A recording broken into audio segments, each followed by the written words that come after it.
Hey guys, ഇന്ന് നമ്മൾ പുതിയൊരു വ്ളോഗായിട്ട് എത്തിയിരിക്കുകയാണ്. വ്ളോഗിൻ്റെ ഒരു സ്പെഷ്യാലിറ്റി ഉണ്ട്. നമ്മളെ കൂടെ ഉള്ളവർക്ക്, അതായത് ഹബിനാനും അഭിനന്ദിനും നമ്മളൊരു വമ്പ സർപ്രൈസ് കൊടുക്കാൻ പോവുകയാണ്. സർപ്രൈസ് എന്തെന്ന് വെച്ചാലേ, ദാണ്ട് ഈ നിൽക്കുന്ന ആള് ഇപ്പം എവിടെയെന്ന് വെച്ചാൽ ഹൈദരാബാദാണ്. സംഭവം കുറച്ചാൾ മുന്നേ അവൻ ഹൈദരാബാദ് പോയി. അവൻ്റെ ഒരു ഫാമിലി റിലേറ്റീവായിട്ട് ബന്ധപ്പെട്ടിട്ട് അവൻ ഹൈദരാബാദ് ഒരു എത്ര മാസമായിരുന്നു? രണ്ടാഴ്ച സ്റ്റേ ആയിരുന്നു. അപ്പോൾ ഇതുവരെയും അവരാരും അറിഞ്ഞിട്ടില്ല. ഞാൻ ഇവിടെ എത്തിയ കാര്യം ആരും അറിഞ്ഞിട്ടില്ല, ഇതുവരെ അറിഞ്ഞിട്ടില്ല. ഞാൻ മാത്രമേ അറിഞ്ഞിട്ടുള്ളൂ. അതും ഇവന്റെ വായിന്ന് വീണതാണ്. 20-ാം തീയതി ഇവൻ വരുമോയെന്ന് പറഞ്ഞിട്ട് ഞാൻ വിളിച്ച പോകുമ്പോൾ എൻ്റെ അടുത്ത് പറഞ്ഞ് വന്നില്ല, ട്രെയിൻ കിട്ടിയില്ല, അങ്ങനെ എന്നൊക്കെ പറഞ്ഞു. എന്നിട്ട് ലാസ്റ്റ് പറഞ്ഞു ഞാൻ ഇപ്പം എൻ്റെ വീട്ടിലുണ്ടോ. ഞാൻ എവിടെ ഉണ്ട്? എൻ്റെ നാട്ടിൽ എൻ്റെ വീട്ടിലുണ്ടെന്ന് പറഞ്ഞ് അങ്ങനെ പറ്റിച്ചതിനാണ് ഇവൻ. അപ്പോൾ ഇന്ന് എന്തായാലും സർപ്രൈസ് കൊടുക്കും. അപ്പോൾ ഇതെങ്ങനെ പ്ലാൻ ചെയ്യണമെന്ന് വെച്ചാൽ, ഞാൻ അവന്മാരെ വിളിച്ചിട്ടുണ്ട്, ഓൾറെഡി വിളിച്ചിട്ടുണ്ട്. അഭിനന്ദിനെയും വിളിച്ചിട്ടുണ്ട്. ഞാൻ പറയാം വ്ളോഗ് എടുക്കാം, നമുക്ക് വ്ളോഗ് എടുത്തുകൊണ്ട് ഇന്നൊരു വീഡിയോ എടുക്കാം, വ്ളോഗ് എടുക്കണമെന്ന് പറയും. അപ്പം എന്നിട്ട് വ്ളോഗ് ഇല്ലാത്തതുകൊണ്ട് നമുക്ക് ഹരിയാറിനെ വ്ളോഗിൽ ആഡ് ചെയ്യാമെന്നും പറഞ്ഞിട്ട് കോൾ ചെയ്ത് എന്തായാലും വിളിക്കും. അഭിനയൻ്റെ ഉറപ്പാണ്, ഇത് പൊളിയത്തില്ല എന്നാണ് തോന്നുന്നത്. എന്തായാലും വിളിക്കും. പൊളിഞ്ഞ എന്തായാലും നിങ്ങൾക്ക് തന്നെ കാണാം. അപ്പോൾ എന്തായാലും വിളിക്കുമ്പോഴത്തേക്കും ഹരിഹരൻ എൻ്റെ വീടിൻ്റെ ബാക്കിൽ നിന്നുകൊണ്ട് സംസാരിക്കും. ഇവിടെ ഇല്ല, അങ്ങനെയാണ് എങ്ങനെയെന്ന് പറഞ്ഞ് സംസാരിച്ചുകൊണ്ടിരിക്കുമ്പം ഹരിഹരൻ കയറി വരും. എന്തായാലും നമുക്ക് അവരുടെ റിയാക്ഷൻ കാണാം. ഞാൻ എൻ്റെ ഫോണിലൂടെ ഞാൻ എടുക്കുന്നുണ്ട്. പ്രത്യേകിച്ച് അഭിനന്ദിൻ്റെ റിയാക്ഷൻ. അഭിനയൻ ഞെട്ടും. അപ്പോൾ എന്തായാലും നമുക്ക് ഈ വീഡിയോ എന്തായാലും കാണാം. ഹരിഹരൻ്റെ വണ്ടി എന്തായാലും ഒളിപ്പിക്കണം. അതെന്തായാലും ഒളിപ്പിച്ചിട്ടേ കാര്യമുള്ളൂ. ഞാൻ പറഞ്ഞ് ഹരിഹര അപ്പുറത്തെ വീട്ടിൽ നമുക്ക് ഒളിപ്പിച്ചിട്ട് നടക്കാം. നമുക്ക് ഒളിപ്പിച്ചിട്ട് വരാൻ വേണ്ടി ഗൈസ്, ഹരിഹരൻ്റെ വണ്ടി ഇവിടെ എന്തായാലും സേഫാണ്. നമ്മളിത് ഒളിപ്പിച്ച് വെച്ചിട്ടുണ്ട്. ഇല്ലേ? ഒളിപ്പിച്ചില്ലേ? അവിടെ ഒളിപ്പിച്ച് വെച്ചിട്ടുണ്ട്. ഇവിടെ ഇരിപ്പുണ്ട് ഹരിഹരൻ്റെ വണ്ടി. ഇവിടെ ഇരിക്കുന്നു. ഇവിടെയാണ് നമ്മൾ പരിപാടി നടക്കാൻ പോകുന്നത്. ഇവിടെയാണ് എൻ്റെ വീട്. ഇവിടെ എന്തായാലും നമ്മൾ പരിപാടി നടത്തും.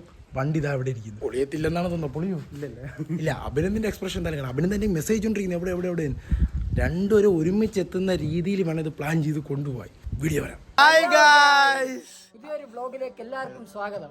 അപ്പോൾ ഇന്ന് നമ്മൾ പ്രത്യേകിച്ച് ഒരു പരിപാടിയൊന്നുമില്ല. ഇന്ന് നമ്മൾ പുതിയൊരു വീഡിയോ ഷൂട്ട് ചെയ്യണം. എന്താ പരിപാടിയൊന്നുമില്ല. വണ്ടിയില്ല ഇവ ലോക മുണ്ടിയാണ് ഇവ. എന്തായാലും ഞാൻ ഒന്ന് പ്ലാൻ ചെയ്തിട്ട് വരട്ടെ. അപ്പൊ ഗൈസ്, എല്ലാ തവണയും ഒരാൾ നമ്മളെ കൂട്ടത്തിൽ മിസ്സിംഗ് ആണ് ഗൈസ്. ആരാണെന്ന് അറിയാവോ? ഗസ് നമ്മുടെ കൂട്ടത്തിലെ സാറ് എവിടെ? ഹൈദരാബാദിലാണ് സാർ. ഹൈദരാബാദിൽ എങ്ങനെ പറയുന്നത് സാർ?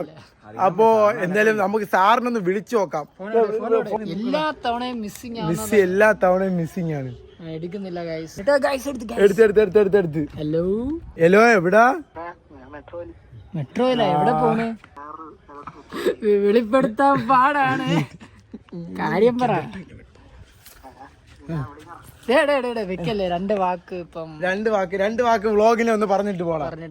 ഹരിഹരൻ ലോക മൊണ്ടി പറഞ്ഞോണ്ടിരിക്കുകയാണ്.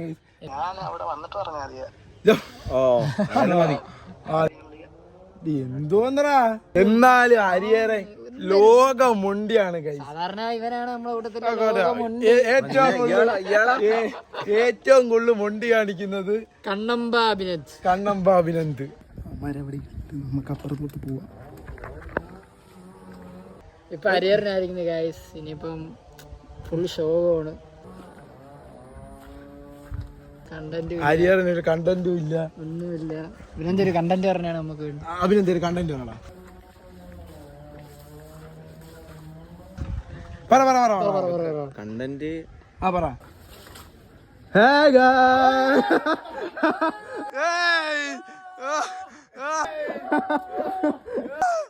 സർപ്രൈസ്.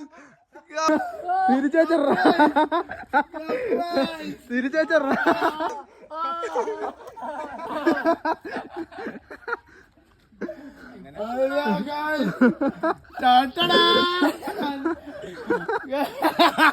അഭിനന്ദിന്റെ മോൻ നോക്കിയാണ്. വിചാരിച്ചില്ല, ഒരിക്കലും അപ്പൊ നീ പറഞ്ഞ കേക്ക്. ഇല്ല, ആരും അറിഞ്ഞില്ല. ഗൈസ്, അപ്പൊ ഈ പറഞ്ഞ കണക്ക് പ്ലാൻ റെഡി ആയിരിക്കും, സക്സസ് ആയിരിക്കാണ് ഗൈസ്. അപ്പൊ പുതിയ വീഡിയോ വരുന്നതായിരിക്കും. ടാറ്റ, ബൈ.